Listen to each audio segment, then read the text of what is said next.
everybody, and welcome to the Maurice Brown Comedy Show NFL preseason edition with my main man, Antoine Stewart, and my nephew, Caleb Lopes. What's up, guys?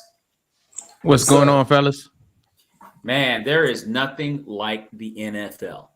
We were just talking about it before we came on. There's nothing like, you can talk about the NBA, you can talk about Major League Baseball, you can talk about golf, you can talk about the French Open, you can talk about the NHL. But, dude, there's nothing like the NFL, Jack.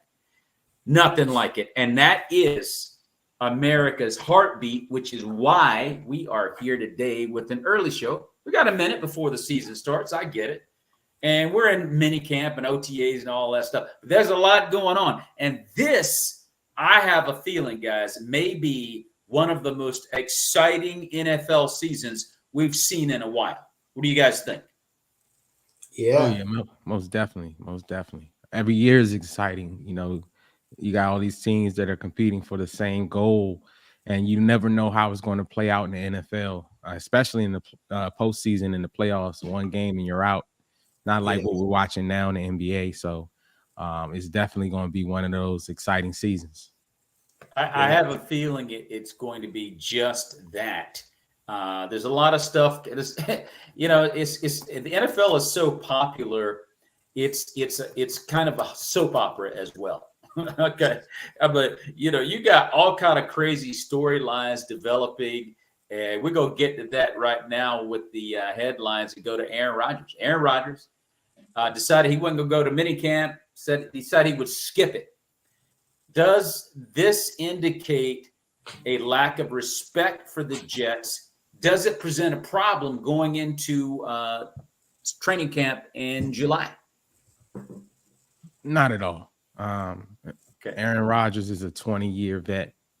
He knows what it takes come regular season. He's also coming off of a bad injury, and you know it would be bad for him to press himself and get hurt on some freak injury in practice. So I'm pretty sure he's rehabbing. He's working with his trainers and the coaching staff. And Robert Saleh, I haven't heard him say anything. He's the head coach, and I'm pretty sure he's on board with whatever the plan they have rolled out for him in his transition back into football. So I just tell the fans and everybody, you know, just pump your brakes. You know, Aaron's a vet. He's been there, done that. He knows what it takes. He'll be ready come week one. Caleb, your thoughts? I've got my nephew, Caleb Lopes, on the show, who's entering high school this year. High expectations for him to start at field goal kicker on the varsity as a freshman, kicking 45 yards out, ladies and gentlemen. It's just a matter of time before you see him at a Power 5 school kicking the winning kick for the national championship. However, that being said, Caleb, your thoughts about Aaron Rodgers skipping minicamp? I mean, it's not the best look, but like you said, Stu, he's a vet. He has kind of the choice, the background should be able to do that. And from what I've heard, Robert Saleh, he has been in contact with Rodgers, and they are on the same page. So I don't think they have to worry at all about this. It's just maybe he's having some at-home problems, still trying to get 100% off that injury. I mean, it could be a whole world of things, but I know he'll be ready by the time training camp really starts. Okay, let me say this, being that Aaron Rodgers is a dog that played for my boys in Green Bay. He was the big dog in Green Bay, and he's going to be one of the best players at that position that we've ever seen. He's amazing. And I wish he were still in Green Bay. However, that being said, you look at Aaron, and he's a very arrogant guy, and you start to peel back, you know, what's going on under the surface over the years. And there are a lot of guys that played with him that don't like, and I mean good players, that don't like Aaron Rodgers, that say he's arrogant and all these different things. He got Mike McCarthy fired when he was in Green Bay. And so you got this narrative of general disrespect for authority because he's A-Rod, if you feel what I'm saying. And he's now showing that in New York. I mean, this is the first strong indication of it because he'd been a rah-rah guy up until this point. I don't think he has any respect for Robert Saleh. I don't think he has any respect for the Jets organization. And I think he believes he's going to go out there and ball out and win a Super Bowl. Is he capable of doing that? I think he's capable of doing that. But just look at the narrative when he was in Green Bay, NFC Championship almost every year, and back to the crib. So it's like, what's going on with Aaron? I think potentially it could be a problem for the Jets because as you get deeper into the playoffs, it starts to show, what you're really made of, and the arrogance can catch up to you. But the Jets have a Super Bowl team with A-Rod. Do you have thoughts on that, Stu? Oh yeah. I wouldn't have any concern, to be honest with you. The arrogance for me is when him and his head coach are on two different pages. That's a problem. Knowing Robert Saleh, coaching from the 49ers, he's a man's man. He's a defensive guy, so he's not going to get to be a threat in the offense and be saying all these things. He's just going to run the team. He's a straightforward guy. If you tell him what's the issue and he agrees, you guys are going to see eye to eye. And as long as they're seeing eye to eye, I think Aaron Rodgers deserves that vet pass where it's like, okay, you know what it takes to get to where we're going. A lot of people on the team don't know what it takes. And as the leader, I believe he'll be ready physically and mentally. He got a fresh start. And, him and McCarthy, that was a long relationship to where, as you saw McCarthy in Dallas, you kind of see what Aaron was talking about a little bit. But well, actually, I do. I actually agreed with Aaron's opinion of McCarthy, but he still got the man fired. And it's like, that man's got to, provide for his family. He's got to put bacon and eggs on the table, just like you. I mean, to me, that was a bit much. But that being said, I think they'll be fine. I mean, he's going to ball out this year. Except for week one, they're going to have some problems. Who do they have in week one? In San Francisco.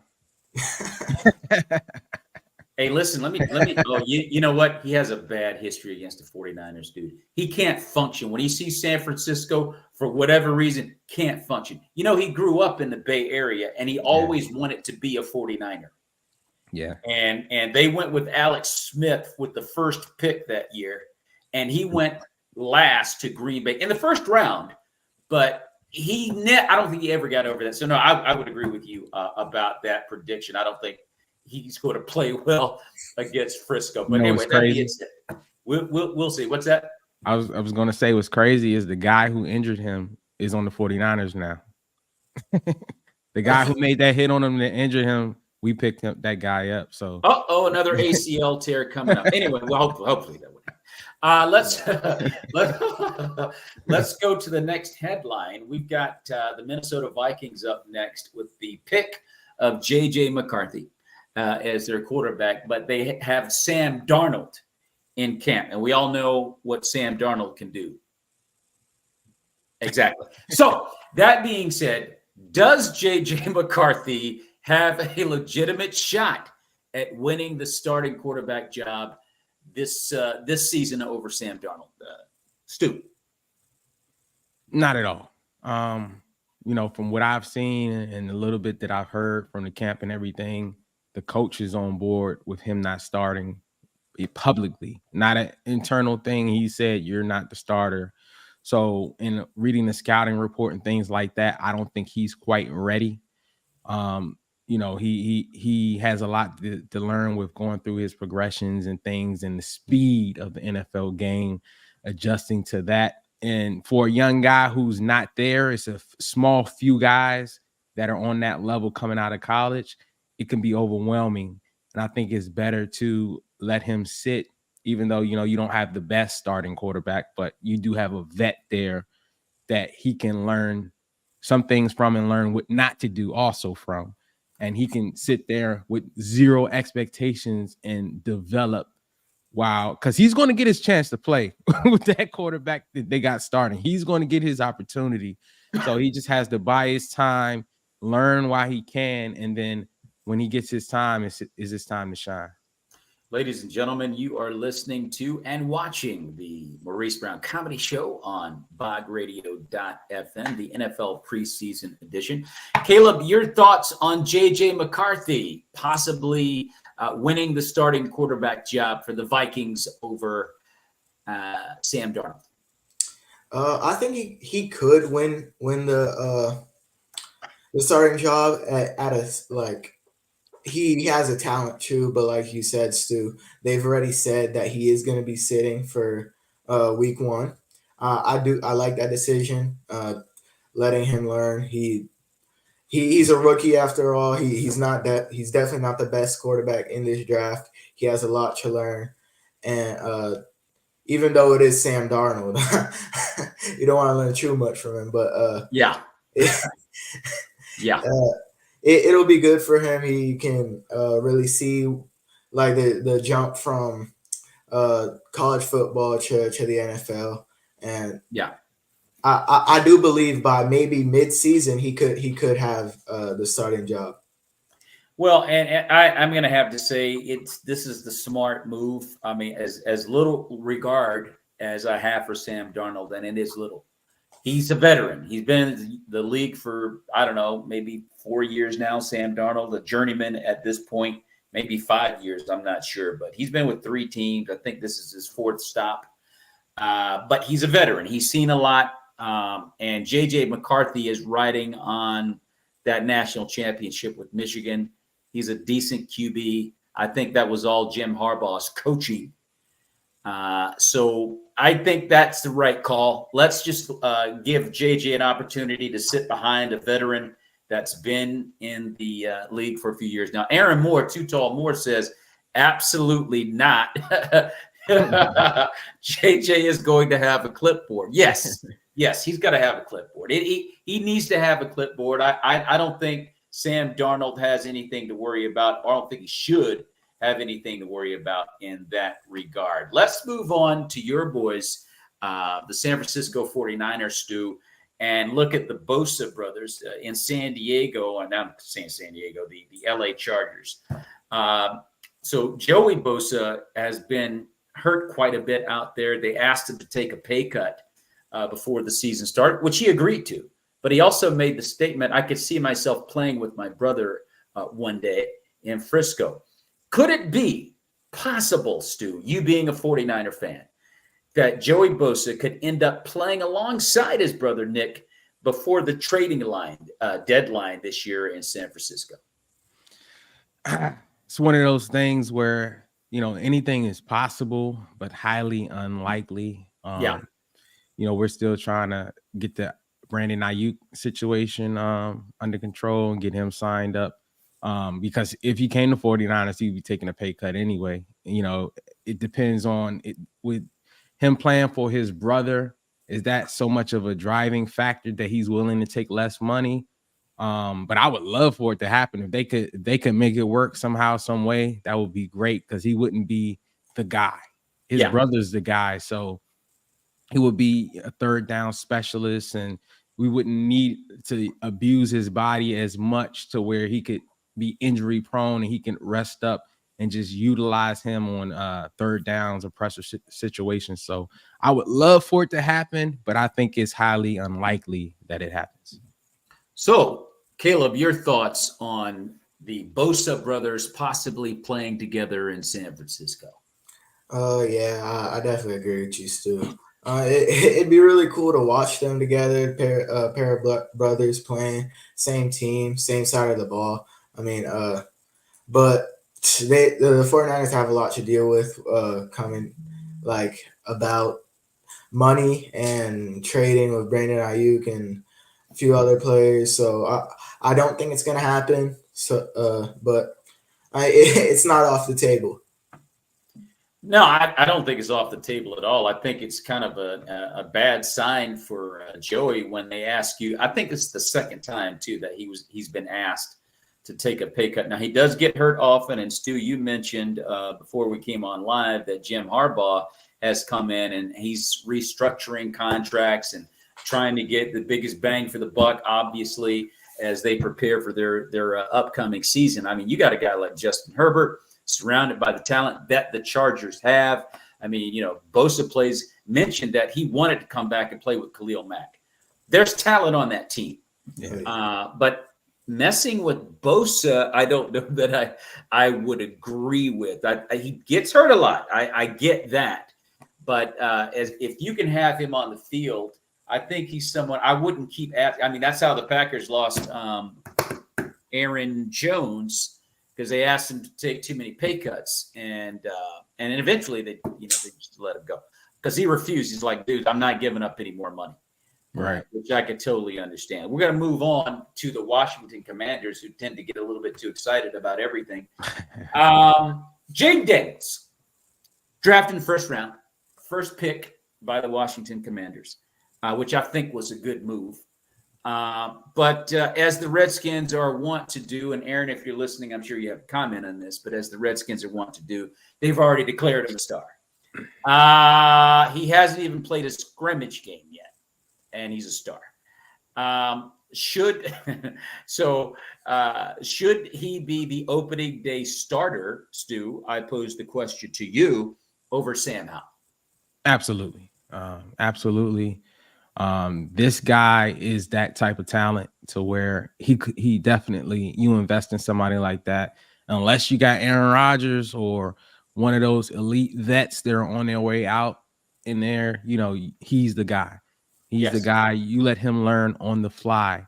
I've been paying attention to what he's been doing. It's just practice, but the guy has a cannon for an arm. He's accurate. And the Commanders got weapons. They got dogs on the outside. They got a running game. They've revamped the whole thing. So I'm definitely interested in watching his start and see how he does against the top defenses in the league. But he's not on a scrub team as far as talent wise. He's not like one of those players that you get drafted so high, you on the worst team in the league as far as on paper. The Commanders look great on paper. They just needed to solidify that quarterback position. And I think he is the man for the job. And I think that he should be a week 1 starter for the Commanders. Caleb, your thoughts? Should Jaden Daniels be the opening day starter? I never like throwing a rookie into the fire like that. But, I mean, we're going to have to see it a little bit later into training camp. But like Stu said, he definitely has that type of talent. He's definitely he's a great quarterback. He can run, he can pass, and the Washington Commanders, they have a decent receiving core. They do. I think it's not a bad choice, but like I said, I really don't like just throwing rookies into the fire like first game out. Maybe I don't know. But if they want to do that, I wouldn't be mad at it at all. No, I actually going to have to agree with both of you on that. You can't be mad at it. I think the conventional wisdom rightly and justifiably suggests that Howell should start and maybe play a couple or 3 games and then let Jaden come in there and take over. The NFL is just a different kind of animal, and it can destroy your confidence if you're not ready for the fire. Not to say that Jaden Daniels isn't ready, because I think when you look at what Sam Howell did last year, I'm going to lean hard towards Jaden. I didn't see a lot of good things from Sam Howell. I think Sam Howell was actually thrown into the fire. Aaron Moore agrees with your assessment. I think he was thrown into the fire too soon, and it cost him. I think his mental is shot, Sam Howell. So I would lean hard towards Jaden. Jaden Daniels has a cannon arm, like you said, Stu. He's a superb athlete. He could be, the rebirth of RG3 in Washington. So I mean, that's a tough call, but because of what I've seen from Sam Howell, I'm going to have to agree with both of you guys on that. I would lean heavily towards Sam Howell. I'm sorry, towards Jaden Daniels, because he's just got everything that you want out of the quarterback. The Washington Commanders, I'll say this. for all Commander fans out there, Aaron, you in particular. I'll say this. With the extrication of Dan Snyder from the ownership position, that was the biggest move in favor of that franchise that could have ever occurred. He was killing them. So Snyder's gone. You get rid of Riverboat Ron. I think he had an appointment, a gambling appointment anyway, so he had to get out of there. So you get rid of Riverboat Ron, okay, and then you start to rebuild under rational, leadership from the owner's box. You get Jaden Daniels. They've got talent. They've got talent on offense and defense. It's about, okay, let's start getting this train together and in order, and let's see where we can go with it. I think that the Commanders are coming. This is not their year. This is not their year. But they're coming. I think there's a lot. I think there's a lot of good things going on in DC. Let's switch gears and go to the Denver Broncos. Sean Payton canceled practice for Thursday because he says, I like where we're at. With potential starters at quarterback in Jarrett Stidham, rookie Bo Nix, and Zach Wilson, are the Broncos contenders for real, Stu? Absolutely not. Yeah. Nobody's concerned about the Broncos. Yeah. Playoffs. That's it, Aaron. Playoffs. We're not concerned about the Broncos. Nothing to against Sean Payton. He's a great coach. But we haven't seen him do it without Drew Brees, Right. When you think of Sean Payton, you think about Drew Brees. This is a different situation to where he's having to develop, all over again, that guy who's going to be that guy under center. To me, I took it as, maybe they had a couple rough practices and guys a little banged up and he just gave them a break. But, as the media, they're going to take every little angle because they're fishing for stories right now and they're going to blow it up and make a big deal out of it. If the whole team just took a break on a Thursday, that probably was either a mental or physical health break for them. Just saying, hey, guys, I like what I've been seeing. You guys have been practicing your tails off. I'm going to give you guys Thursday off to recover. And those guys will probably still be at the facility, just in the hot tub and the massage room and stuff like that. So I don't feed too much into it. But as far as them being a potential team to make some noise in the postseason, absolutely not. The AFC is too stacked. Yeah. And they'll have to get in line. Yeah. Caleb, your thoughts? Yeah, just like you said, definitely not. But I don't think any of those three quarterbacks are real starters. No. Like Jarrett Stidham, Bo Nix, he's a rookie. Like I said, I never like throwing rookies into the fire, especially ones that aren't whose name isn't Caleb Williams, whose name isn't Jaden Daniels but I mean, they're in a weird situation. Like you said, Sean Payton doesn't have Drew Brees. He has three kind of misfits right now. And he's trying to make the best out of what he's got. Like you said, Stu, they probably just took the day off for recovery or something like that. But I don't see the Broncos as contenders, not even real threats at all. I think the biggest issue, and you're right, Caleb. I mean, when you look at those three quarterbacks right there, I mean, you got to be kidding. And that's not to say that Bo Nix could not blossom. I mean, he had a great college career. He's not ready now, though. And I don't see that. And I think the biggest issue I have with Denver is and if you don't like Russell Wilson, that's fine. If you don't think he's the guy for your offense, I get that. But the one thing I thought was totally disrespectful and unacceptable was the way he humiliated an all-pro Super Bowl winning quarterback on national TV the way that he did. I'm like, Sean, yo, dude, you got to be kidding me. You could save that for the locker room if you're gonna ball them out. Yeah. You don't disrespect an all-pro like that.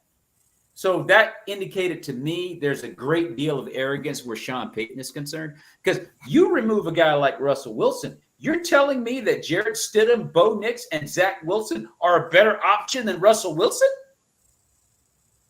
You've got to be kidding me. You have got to be kidding me.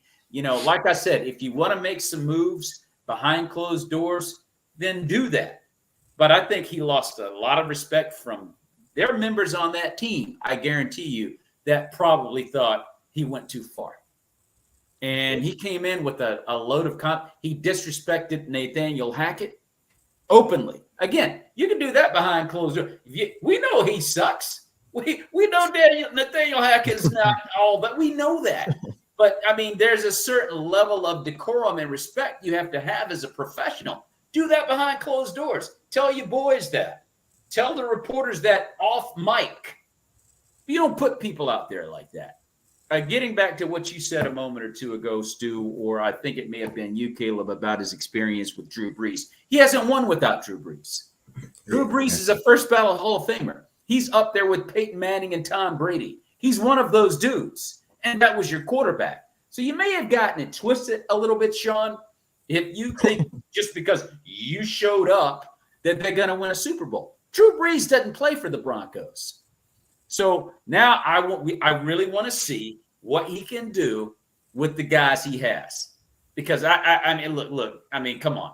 No disrespect. Well, maybe a little bit.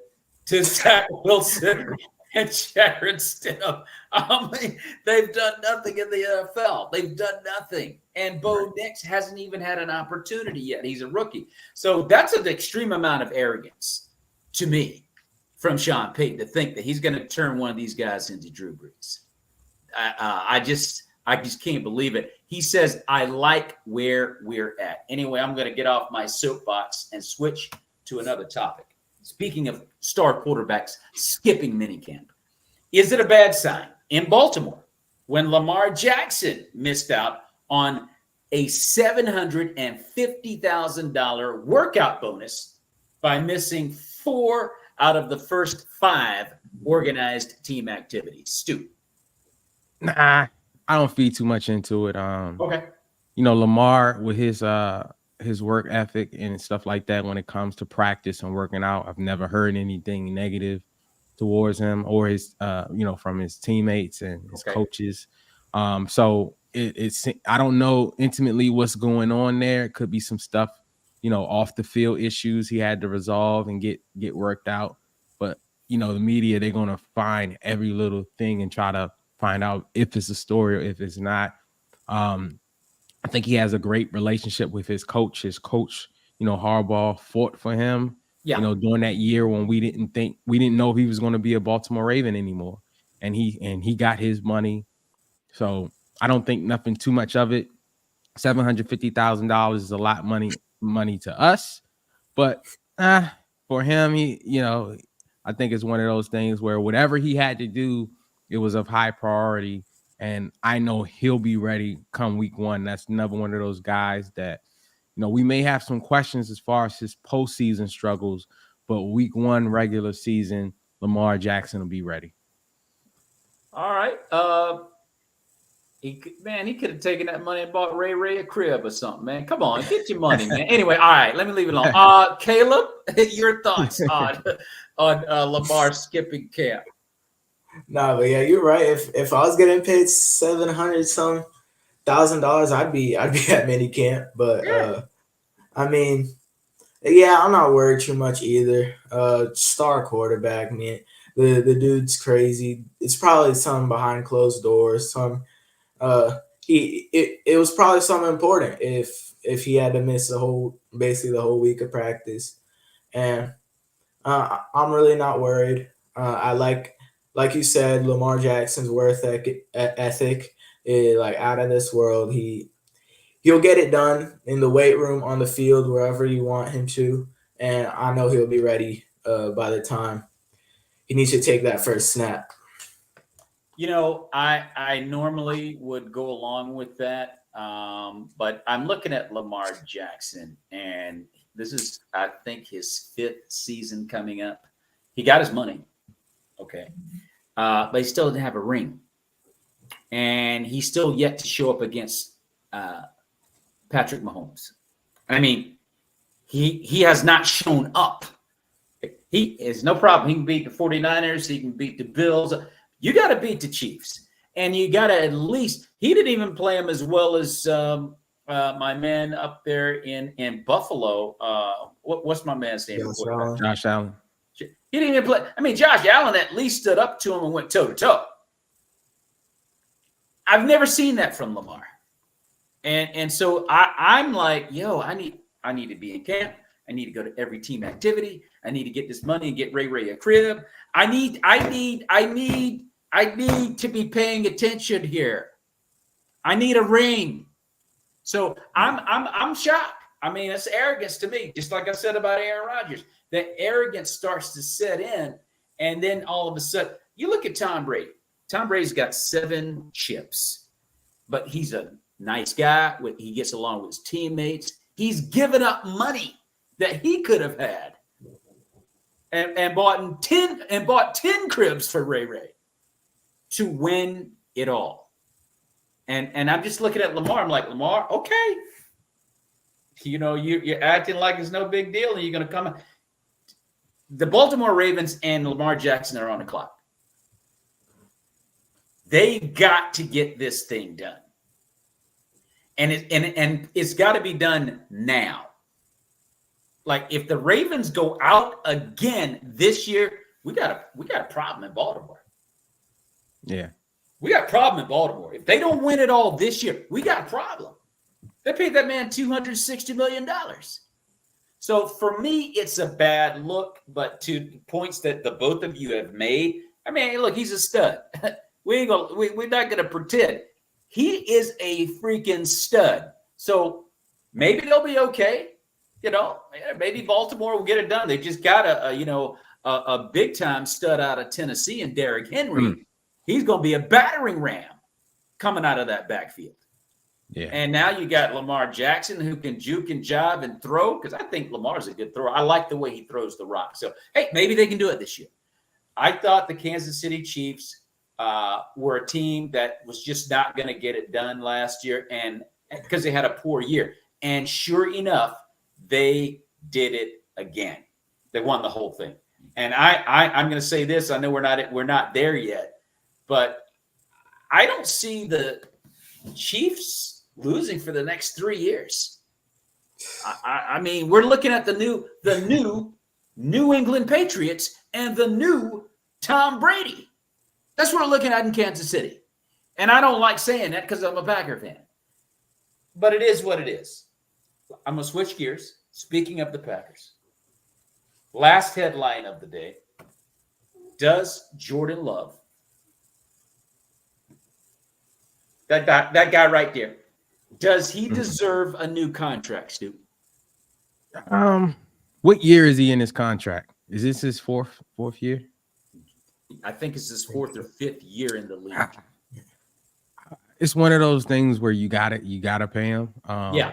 I didn't see you guys. Well, a lot of people didn't see you guys making the postseason, and you got in there, and he didn't stink to join up. He played decent.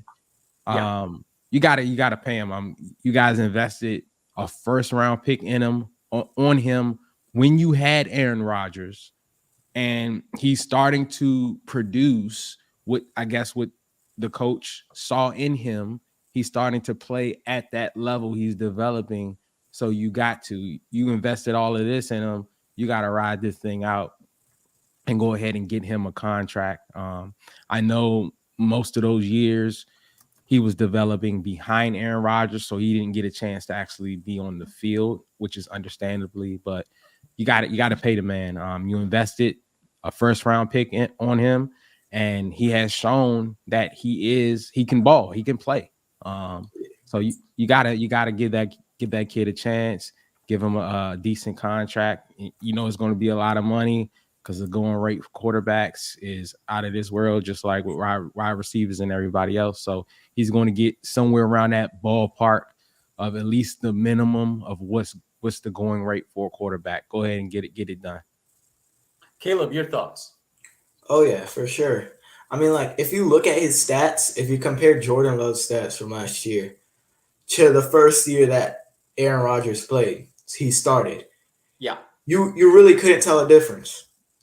And I feel like the way everybody looks at quarterbacks right now, it's just like you want a microwave quarterback. You want the dude to just come in the league and like instantly do good. But I mean, like I liked that he sat behind Aaron Rodgers. He has the knowledge he learned, and he's producing. I mean, he was balling in the playoffs, and I really liked how he played, and I think he definitely deserves a new that contract.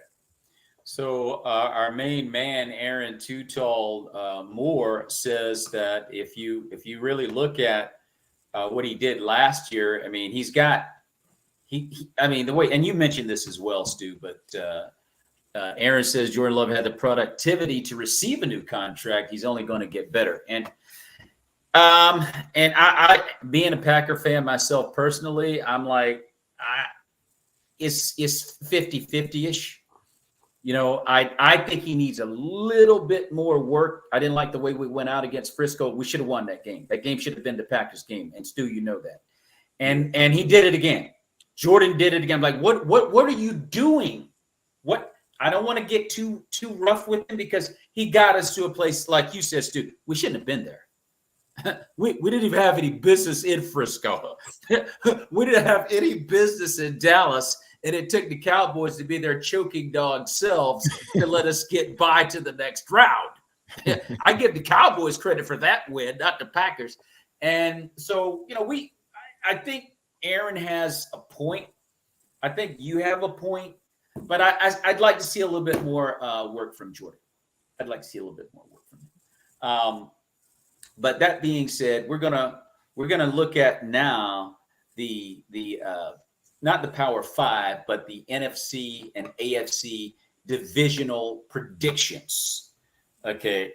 And the question is, what do you guys think? Let's start with the AFC. Let's start with the AFC. And these are just the teams in the AFC East. The Bills, the Jets, the Patriots, the Dolphins. Stu, how would you line those up this year? I'm going to go Bills, Jets, Dolphins, then the Patriots. Jets could easily be that number one team if Aaron Rodgers has the season they predict for him to have that they thought he was going to have last season before he got injured in the week 1 game, because the Jets have that defense is so dominating. If they give anything on the offense, score 21 points, that's almost guaranteeing a victory with the way that defense plays. So it's going to be interesting. But right now, I would give the head nod to the Bills because they've been the most consistent team of recent in that division, and then the Jets, Dolphins, then the Patriots. Caleb, your thoughts on the AFC East? You know, I think I'd put the Jets at 1 and Bills at 2, just because I feel like the Bills did lose Stephon. They lost Gabe Davis. I like Khalil Shakir. I like Keon Coleman, but like I don't think they're gonna replace those two receivers. They were a really good duo. You could really argue that they were one of the best wide receiver duos in the league. I mean, like Josh Allen's a dog. He slings the rock, but he has an interception problem. But yeah, they definitely could still win a division. They won it last year against all odds. They stole it week 18 from the Dolphins. But I think for right now, I'm gonna put Jets at 1, Bills at 2, Dolphins at 3, and Patriots at 4. And I'm gonna I don't know about that. I think I'm gonna have to agree with it though. I think if Aaron Rodgers can stay healthy, if your boy out there in Frisco doesn't put him out, Stu, I think he can do it. I think he could be the guy. The Jets can win that division because there's a helter-skelter deal with Josh Allen that I'm not comfortable with. They just lost Stephon Diggs, who was really the catalyst in that receiving core, and he's gone. So there's some questions I have about Josh Allen. I think that's fair. I think the Dolphins will definitely be a number 3, and the Patriots come up on the rear there. AFC West. I've got the Chiefs, the Chargers, the Raiders, and the Broncos. Stu, your thoughts? I like that order. With the Raiders and the Broncos, that's a toss up, whatever you like. But I think the Chiefs, they're number 1. I don't think anybody should have a problem with that. I think the Chargers are going to be right on their necks. I'm a huge Harbaugh fan. I know what he's capable of doing with a team, especially a team with good talent. They just need good coaching and a great direction and a mindset. That's what he's famous for doing. He's going to create a physical mindset. We're not used to or accustomed to seeing the Chargers be physical as far as on both sides of the ball. They're usually a finesse offense, and the defense has ups and downs. One year they looking dominant, next year not so much. So I think Harbaugh is going to come in there and change that franchise around, and they'll be definitely on the Chiefs' heels. But the Chiefs are the team to beat. They are the champs. And the Raiders and Broncos, they're just there. Yeah, they're just surviving. So I think that I like the order that you have it. I have it the same. Caleb, your thoughts on this order for the AFC West? Yeah, exactly. I mean, the Chiefs, they're, I feel like, almost miles ahead of all the 3 teams behind them. The Chargers, I feel like they're gonna take a jump this year, but nothing too crazy. I'm definitely not putting them over the Chiefs. But like you said, Stu, Raiders and Broncos, they're just there, just placeholders. They're just there, exactly. Great decorations for the household. Let's go to the AFC South. I've got the Texans, Jags, Colts, and Titans. Stu. I like that order too. The Texans have shown that, so they're just going to get better and better and better with the performance they got out of the quarterback position last year. And, the way that defense balled out, they should be the number 1 team in that division.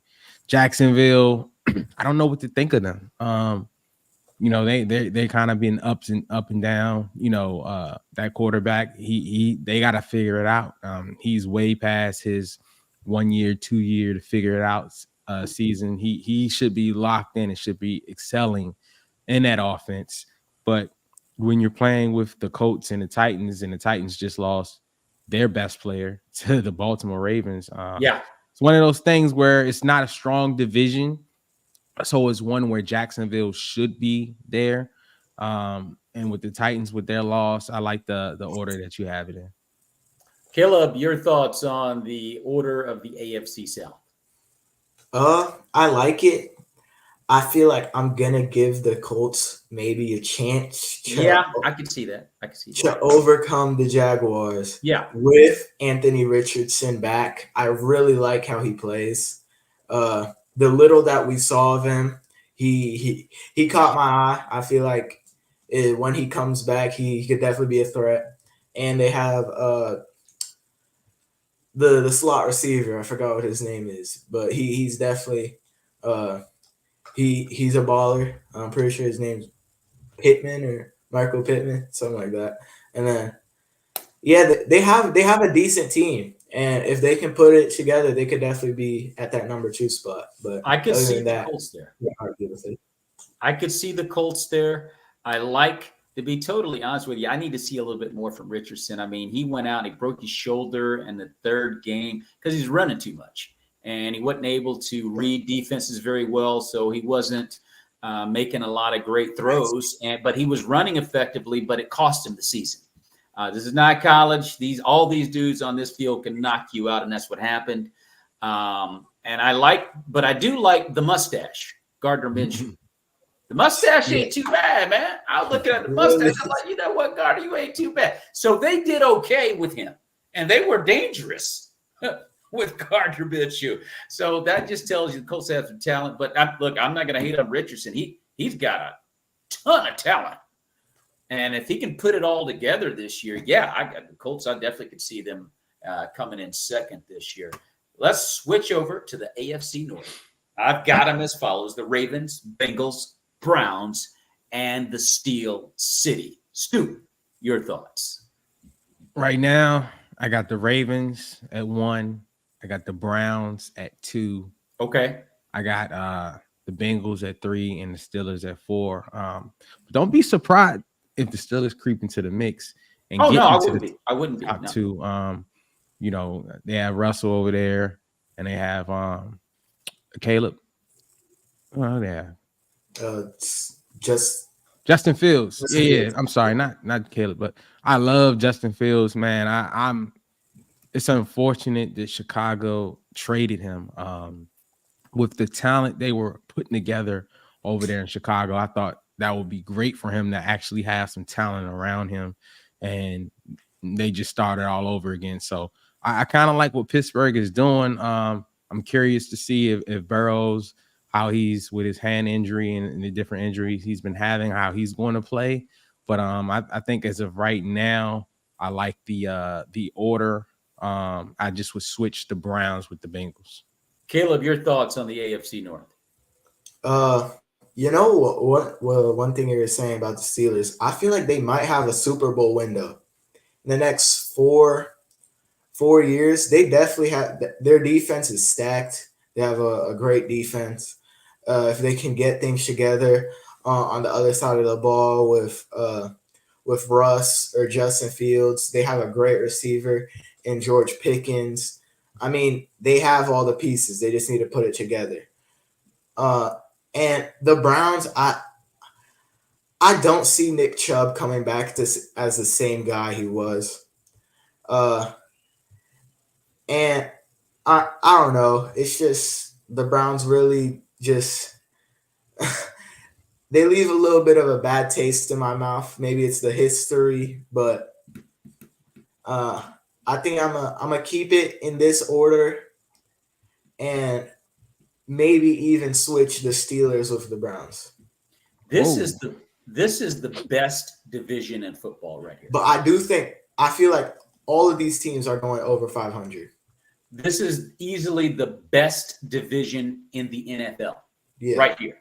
The most competitive. Either one of these teams could go to playoffs. Matter of fact, all 4 of them, I think, will go to the playoffs. Either Ravens, you got Joe Burrow coming back for the Bengals, you got Deshaun Watson coming back for the Browns, even as 75% Nick Chubb with everybody else that they've got working for them, they're a problem. And then Justin Fields and Russell Wilson at quarterback. I mean, they've already got a good defense. And it's not going to take a whole lot to get better than the kid that they had there starting for them. I mean, I was like, who was it? The Three Stooges that were the quarter? Anyway, I'll leave it alone. So anyway, yeah, I like that division. Let's switch over to the NFC, beginning with the NFC North. I've got the Lions, Packers, Vikings, and Bears. Stu, your thoughts? The first 2, I think, is a lock. Lions and the Packers. They both balled out in the postseason. Definitely shown that they are a force to be reckoned with. And as far as the Vikings and the Bears, who is the Vikings quarterback now?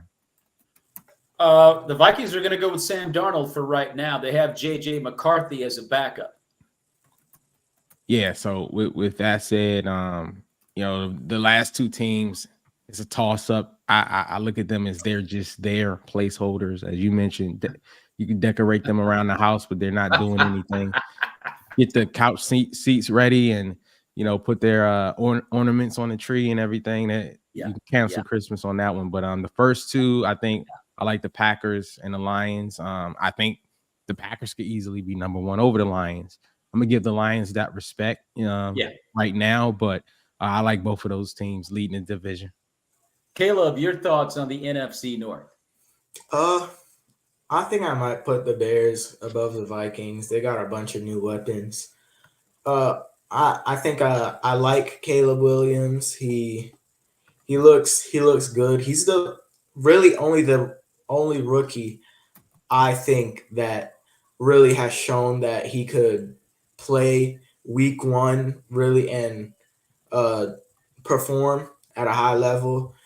I don't know, but I think I'm gonna put the Bears at 3, Vikings at 4. Doesn't really make much of a change, like you said. They're just there. But Lions and Packers are definitely forces to be reckoned with this season. Definitely like watching the Packers really closely. I really like them right now. Let's take a look at the NFC West. And I have them as follows: the 49ers, Rams, Seahawks, and Cardinals. Stu. I like that order. I think 49ers have shown that they're the big dogs right now. The Rams have definitely been there. They have the experience at the quarterback position and at the head coach, and they have talent on both sides of the ball. Seahawks, Pete Carroll, man, the oldest coach in the league. He's always has a young, feisty team. You can never really sleep on the Seattle Seahawks. In Arizona, they got a lot that's going on, losing the coach, and kind of interested in seeing if Kyler Murray and things can get going. But he is still Marvin Harrison Jr. They picked him up.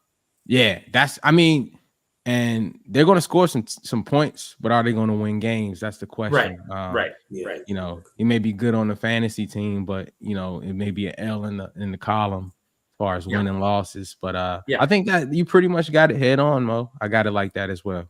Caleb, do you agree with the list here for the NFC West? Yeah. I mean, we're gonna watch the Rams. I really like the Rams right now. That offense is looking pretty scary. Puka Nacua, Cooper Kupp. Absolutely. I mean, they're gonna be really good this year, I believe. But I'm gonna keep the 49ers strong at 1 for now. We're gonna see when the season starts, but you definitely keep the Rams on your radar. So we look at the NFC South. I've got the Falcons, Saints, Bucks, and the Panthers. Stu, your thoughts? Yeah, you can pretty much throw the whole division in the trash. You don't really have too much going on to where I'm like, oh yeah, the whole division, in my personal opinion, is up for grabs. The Panthers could take the first, or the Buccaneers could take it. Anybody could take it. Yeah, it's one of those teams where you could, however you want to paint it, be abstract with it, and that's how it can go. Yes, I would just keep it the way you have it. This would be a painting that would go to the Smithsonian, an abstract painting, indeed. Yes. I'll keep it the way you have it. I don't really have too much on these teams. They're pretty much, I think, the worst division in football right now. Yeah, that's pretty much it. So. Caleb, your thoughts? NFC South. Really, the only team that I see maybe having quote unquote successful season are the Falcons. They have a few weapons. They have Bijan, they got Kirk. Think they might be on a little uptrend, but really there's nothing much going on in the South right now. There's not a ton going on in the South. Let's go to the final division of the day and look at the NFC East. I've got the Eagles, Cowboys, Commanders, and Giants. Stu. Right now, I'm gonna put the Eagles at 1. I'm gonna put the Commanders at 2 over the Cowboys. Oh yeah. Okay. Oh yeah. I think the Cowboys. I don't know what's going on. You got some quarterback controversy that's going to start tweaking this year. The Trey Lance fans are going to be calling for him to start over Dak if Dak has another season like the way he did last year. The Giants, they're the Giants. I don't really have too much to say about the Giants, but I like the Commanders, man. I think as you mentioned earlier, Mo, like with this new ownership there and with Riverboat Ron gone, yes, they've always had talent. And they just needed to get that quarterback position solidified and get the right coaching, a winning culture there again. So I like what I'm seeing on both sides of the ball, from the running backs to the receivers. The quarterback has the arm talent to get it anywhere on the field.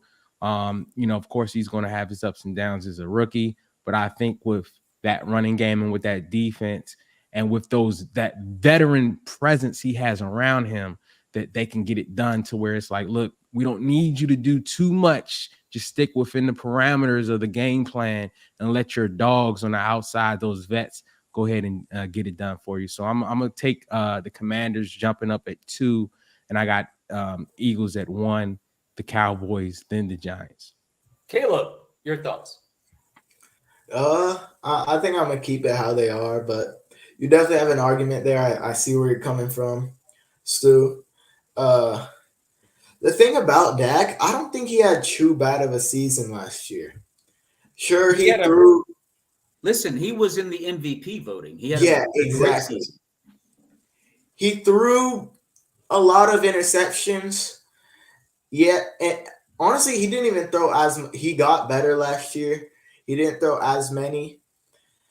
But there's always the shaky games with him, games that he might not show up like he's supposed to. But I think he's going to be starting on the Cowboys until he retires. I think he's a lock for the next 2 to 3 years. But I'm going to keep the Cowboys at 2. They're pretty consistent in the regular season. I mean, can't say the same about playoffs, but playoffs. But I'm going to keep them at 2. Okay. Well, I think it's that's probably how it's going to shake out. I mean, the Commanders are coming, and they got Dan Quinn, who's a very good head coach. He hadn't won a championship, but he's a proven solid coach, head coach. He comes from Dallas, so he's going to know exactly how to play them. But I still got to stick with the Cowboys. Dak Prescott, like I said, had an MVP type year. There was a lot of debate about whether or not he was the MVP. Threw a ton of touchdowns, played really well throughout the year, as the Cowboys always do. It's the playoffs, as you guys accurately stated, that causes them issues, particularly Dak.